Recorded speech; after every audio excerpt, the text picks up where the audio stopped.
Otur. Beka ana.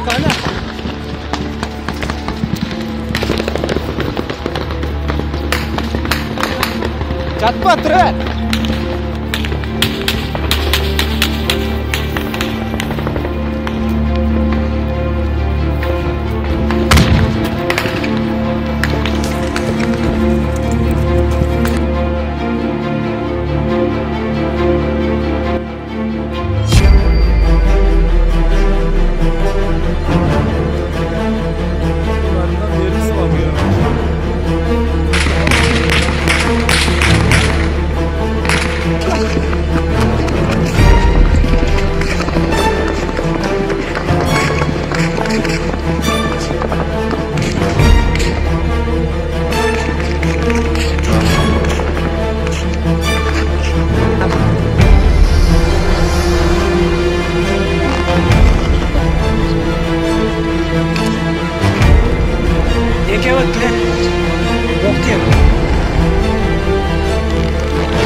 İşte öyleydi. Öydü göz verdiler. Taşlar. Öydü göz verdi.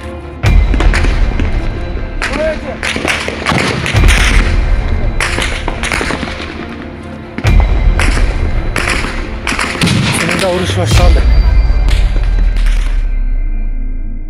Баткен облусунун Көкташ айылында орун алган. Ок атуулар менен коштолгон 8-майдагы чыр-чатак мына ушул жердин шылтоосу менен башталган. 50 сотык бул тилке Кыргызстандын жараны. Көкташ айылынын тургуну Алымбек Кожоевке таандык. Ал бул жер тилкесин 2003-жылы Кыргызстандын жаранынан сатып алып, ошол убакыттан бери пайдаланып келет. Бул жылы да адаттагыдай эле жерге үрөөн айдаган. Бул кадам негедир тажик тургундарына жаккан эмес жана каршылык көрсөтүшкөн. Анан кече берде башталганда саат 10 чамасында келдим берге. Айыл өкмөт келди биздики. Анар Саатбек. Алишер келди, фамилиясын билбейм, госрегистр. Келди дагы берден бизди жылттырлар деп аяка жылттырдык. Булардын өкмөтү менен биздин өкмөт сүйлөштү. Госрегистр менен госрегистр сүйлөштү дагы. Мага барып айтты. Мына жериңди эгип коюпсуң, сууду коюп карай бер. Даже көчөт тегип көгөйт берди, жакшылап кара деди. Бу биздики бу жер деди. Анан тарагыла болду, кеткиле деди. Кетип үйгө барып ишти кылдым. Кеч 5-6-ларда дагы балдар чалдым, ал звонок кылып. Трактор келди, айдайын деп. Кесек трактор менен турган экен. Ошол жерден карасак жамгыр болду, жамгыр токтошу менен трактор менен маяктан айдап кирди, мына карагыла. Айдап кирип, бuyatan жүгүрүп келип тракторду куудук. Таш менен уруп койганда бизди тажиктер урганда, ошол жерге барып таш маяка тийген экен мага. Турат. Кече тиктирип келдим Баткенге барып. Жыгылып туруп, ошонун ар жагын мен жакшы элестете алып билбейм да. Ошону менен кеткем, больницага алып барган Баткенге кеткем да. Кече түн саат 12-лерде келсем, уже бүтүптүр бар жок. Окуя орун алган аймак Баткен районунун Көкташ айылындагы чек-дөбө участкасы деп аталат. Жалпысынан болжолдуу түрдө 4 гектардай аянтты түзөт. Сиз көрүп турган бул дубал Тажикстан менен бөлүп турат. Бирок мындан 15-20 жыл мурда эле чек-дөбө участкасы азыркыдан дээрлик 2 эсе чоң аянтты ээлеп турган. Тажик тарап акырындап жылып отуруп, бүгүн эми дагы да болсо кыргыз жерине ээлик кылууга болгон аракетин көрүп жатканын жергиликтүүлөр айтышат.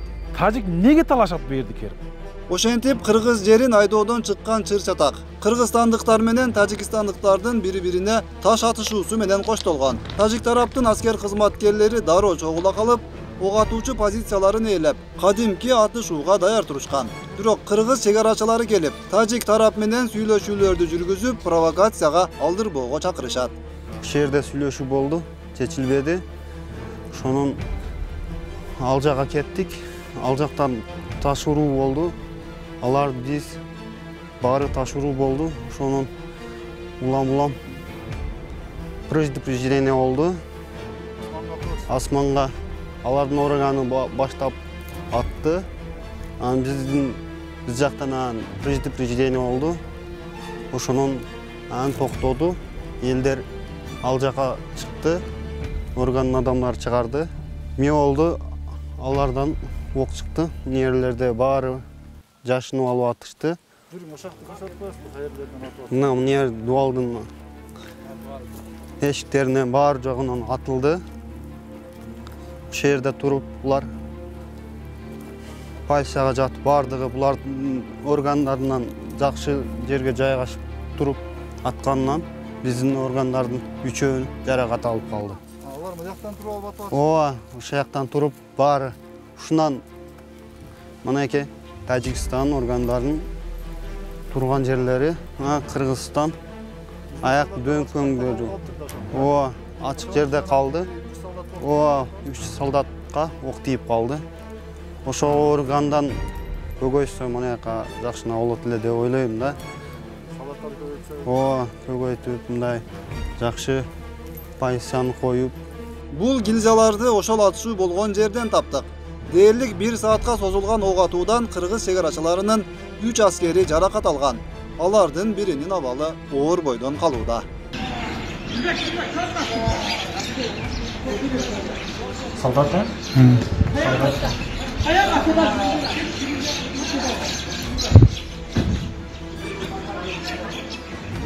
Анан 2 аскер кызматкерине көкүрөгүнө ок тийген. Аларды бирөөсү сквозное ранение касательный, аны биринчи медициналык жардам көрсөтүп, ага хирургический обработка жасап, анын абалы жакшы, азыркы күндө травматология бөлүмүндө дарыланууда.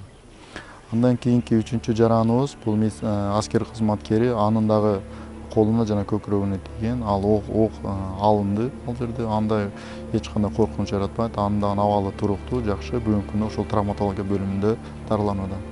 Анан бир аскер кызматкерибиз бүгүнкү күндө абалы оор реанимация бөлүмүндө келген убакта бизде ошол операция жасалды. Операция жасалып, ошол ок алынды. Анан бир ок ошол 11-чи омурткада турат. Бирок ок биринчи кезекте биринчиси жүлүн омуртканы жабыртаткан. Жүлүндү жабыркап туруп, азыркы күндө абалы оор бойдон калууда. Элдин баары октон качып жан коргоп жаткан чакта тажик жарандары кыргыз жараны Эсен Мажитовдун үйүн тоноп, анан өрттөп кетишкен. 5 балалуу үй бүлө эми мынтип үй жайсыз, документсиз калды. Атыш бүткөндөн кийин эле четте турсам, мына жакты төп жөнөдү. Кийин түтө баштады. Мына жерде балдар айтты, үй күйүп атат, жүгүрүп чыксак үй күйүп атат. Булар аркадан келген, бияктан келген кандай болгонун биз өзүбүз көрбөдүк. Күйгүзүп качыптыр. Үйүңүз Өрттөп. Анан пожарниктарга мен айтым чалгыла десем, четте бир эки чалган экен. Пожарниктар bir жарым саат 2 сааттан кийин келди. Бул күйүп бүткөндөн кийин. О келген улам шиланкасы калта жетпейби билбейм. Кыскасы күйүп бүткөндөн кийин уяк бияга суу сеп кеттилер. Канча бала чакаңыз бар? Мен 4 уул, bir кызым бар. Бары үйдө жаткан беле түнү же? Булар коркуп сыртта жок, кече таш урушта булар качып бул үйгө кирген. Таш урушта качып кирсе, ок чыккандан кийин булар ушул үйдө турган. Анан атам жокорттон келип келатса, 3 солдат бала болгон. Үйдө ушундай мен бала чакам калып кетти депсе, сиз кете бериң, биз бала чакаңызды, неберелериңизди биз алып чыгабыз деп, ошо солдат балдар келип жашырып кычык-пычыктар менен алып чыгып берди. Үй өрттөнүп атканда балдарыңыз каяка? Балдарым наркы үйгө качкан. Иш беле кабады, мен бул арманды кимге айтасың эми? Үйгө эми мына немелер келип атат, баткенден чоңдор келип атат, жардамдашабыз деп, эми мына жардамдашса жакшы болот деп. Азыр келдим, 2 саат болду. Келип көргөнүм мен. Ого, сен каякта болдуң? Ошондон бери качып жүрдүм да жокору. Кеше мына жакта жайшынып турган болсо да ок чыгарбасын деп.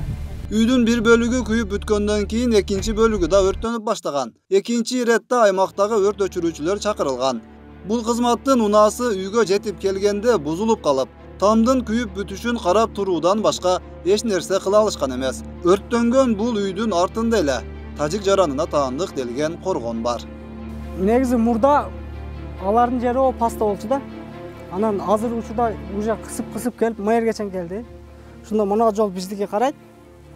Ушуну биягы тажик болот, биягы кыргызда могу жолдун өдөсүчү. Азыр ошондо граница ушулда, граница битта дуал биякта да. өтө кооптуу жер да болчу. Ошон үчүн мындай бийлик жактан бизге кичине ошо жардам берсе, кичине ушул мындай погран койсо. Жана Жеңиш Разаков вице-премьер болуп турганда, мына жакка Орал асты деген жерди алмаштырдык деп аттылар. Ошо боюнча кандай дейсиз? Ошо боюнча ал жер ошо ойдон эле турат пока. Ал жер деле кыргыздыкы, бул жер деле кыргыздыкы. Негизи ал жакта уруш болгондо биякта вообще ызычуу болбойт эле да. Ошо Жеңиш Разаков келди. Ошол келип биякта сүйлөшкөндөн кийин уже бул жак башталды. Уже мындай эле айтканда тайынып калды. Ошол сатка баткан ошондой эле тайынып калды. Ошондо ояк менен биякты бизге алмаштырып беребиз деген болду да. Ошондо өзүбүздүн жерди өзүбүз алмашканга болбойт да ошо. Жергиликтүүлөр бийликке ачык нааразычылык билдирип, талап коюудан коркуп калышкан. Анткени сын айтылса дароо укук коргоо органдары келип, коркутуп, кысымга алып баштайт дешет айыл эле. Буга чейин вице-премьер-министр болуп туруп, дал ушул чек ара маселелери боюнча иш алып барган Жеңиш Разаков тууралуу бир да жаман сөз айтылбасын деген талап жергиликтүү бийлик тарабынан эскертилгени ачыкталды. Апарып тыгып коет. Азыр силер көрсөткөнүңөрдөн кийин бизди апарып алып туруп, эртеге сыңбысы келет, бири келет, сурай берип мына дел кылат да. Барып сөзүнөн неме кылат, сенде мындай нерсең бар экен, башка эле бир немелерди сурайт. Мына бул 2003-жылы болгон. 2003-жылдан кийин сал токтоду дагы, мына жерде даже бир немени бир офицерге берген дагы нагородду. Онун марада бирин сатып берген экен. Офицер кетти, о жалбаттыкы каякты, аты ким эле билбейм, Нурлан деген беле. Ол тажикка сатты кетти. Мына жерде командир болуп турган. Кимди жамандабагыла деп айтып көрсөтүп. Бийликтегилерди да. Жеңиш Разаковду жамандабагыла деп кетти. Жеңиш Разаковду жамандабагыла. Ол иштен кеткеди, бийликтегилерге неме кылып алып, мына ушундай болуп жакшы чечилет да. Кессиндер да. Келип алам мына жерде мына дуалдын аркасында неме кылып алып туруп, солдаттарга атышка уруксат жок болсо, олар бесералар качып жүрсө, команда жок деп олорго ham жашоо керек да. Окко учуп өлүш керек, калыш керек олар. Каяк менен уруп автоматын алса, камалат олар. Атсаң камалсаң, мылтыгыңды алсаң, неме кылсаң, буйрукту аткарбасаң камалсаң. Билбейм, солдаттарга кыйын да. Улар Мадумаров дегенден кетип жок эле болуш керек. Ол неме болду го? Акрам Мадумаров. Ал да ошол неберерин ордун эле алмашты да, бул каякта келип алып туруп жерде. Мана бир көз айнегибизге тажиктердин ого тийди да она. Дагы бир окуя 8 майда орун алган тажик тараптын куралдуу аракеттеринин жүрүшүндө Чек-дөбө участкасынын дагы бир тургуну Анипа Мадеминованын үйүнүн терезесине да ок атылган. Тилекке жараша бул бөлмөдө эч ким болгон эмес. Баары качып көчөдө жүрүшкөн. Ошо биз анан качып жөнөдүк. Нарака, канал бойлоп кичине нары барып отурдук. Баягы пасыр-пусур башталды бүткөнчө. Бүткөндөн кийин орозо ооз ачыш керек. Кайра үйгө келдик анан оозубузду ачып. Отурат, түнү менен баягы солдаттар эки жагыбызда карап туруштулар. Рахмат ошолорго дагы. Бардыгы турду. Азыр айнек кана? Милициялар баягы немелер чыгарып кетти. Экспертке. Огун алабыз дедим, не деди. Мана шу көздү полный чыгарып кетти. Чыгарып кетти, ошо өздөрү чыгарып алат окшойт да огуну. Бул үйгө биринчи жолу тажик тараптан зыян тийип жаткан жок. Турак жай ээсинин айтымында тажик жарандары бул үйдү бузуп талкалап кетишкен. Аргасыз кайра башынан там курууга Мадеминовдардын үй бүлөсү мажбур болгон. Биринчиден ошо бизге бийликтегилер айыптуу балам. Биз шу жерге келгенибизге мына 2002-жылы келип үй салганбыз биз бул жерге. Ошондон бери бизге алы документ берген жок бийликтегилер. Биз азыр бул үйдө без документ жашап отурабыз. Не деселе спорный жер, спорный кылып биз ол тажик өткөзүп, бизди үмүттөндүрбөй койгондо биз үй салбай же бийте жашабай калмак белек. Кыла бергиле, кыргыздыкы жашагыла дейт, мынантип эгин-тегин кылып жашап жатабыз, бирок колубузга бир же кызыл китеп бербейт, же бир жерибизге токтом чыгарып бербейт. Отуруу жаңжал болот, отурабыз ушинтип жаңжалына. Мына үй экинчи жолу салынышы биздики. Биздики мурда бир 2008-жылы тажиктер полный бузуп кеткен биздин үйүбүздү. Муну кече 2010-жылы кайрадан саганбыз. Аймак чынында бийликтин көңүл сыртында калып жатканын айткан тургундар. Сел каптоолор болсо да көңүл бурулбай жатканына нааразы болуп турушат. Ушул жылдын 3-майында кезектеги суу ташкыны орун алганын айткан жергиликтүү тургун. Кандай себептен бийлик мындай мамиле кылып жатканына түшүнө албай турат.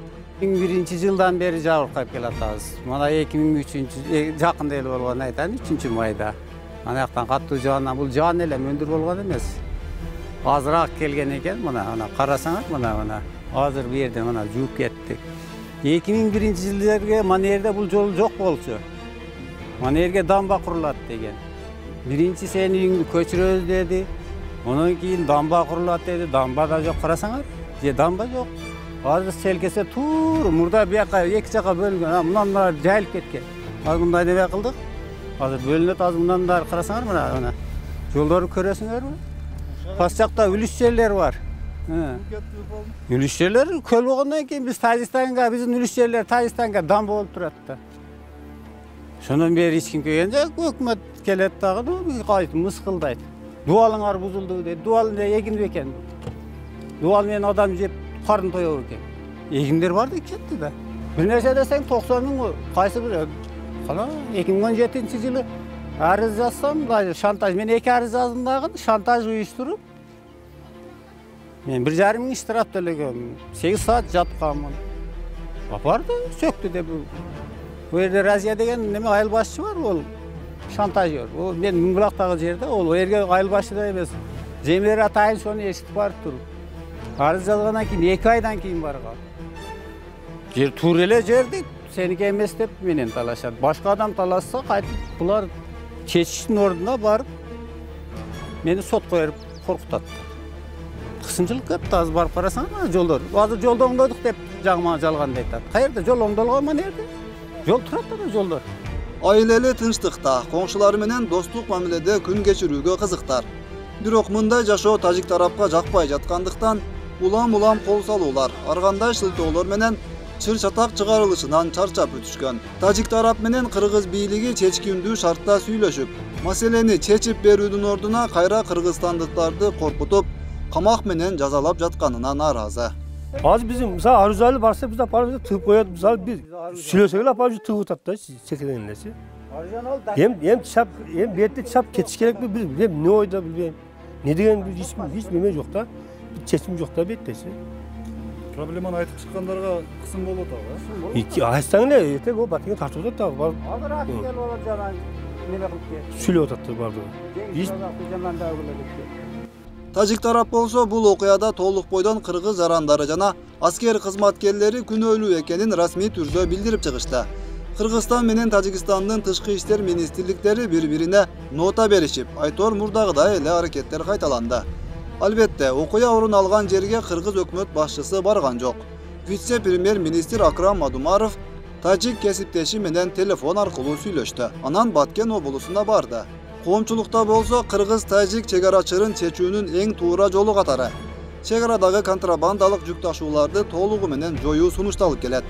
An üçün Kırgız tarap çegarany bir taraplı jabuuga barışı kerektigi aytylat. Ötkürbek Rahmanov, Zamirbek Toyçubayev, Region.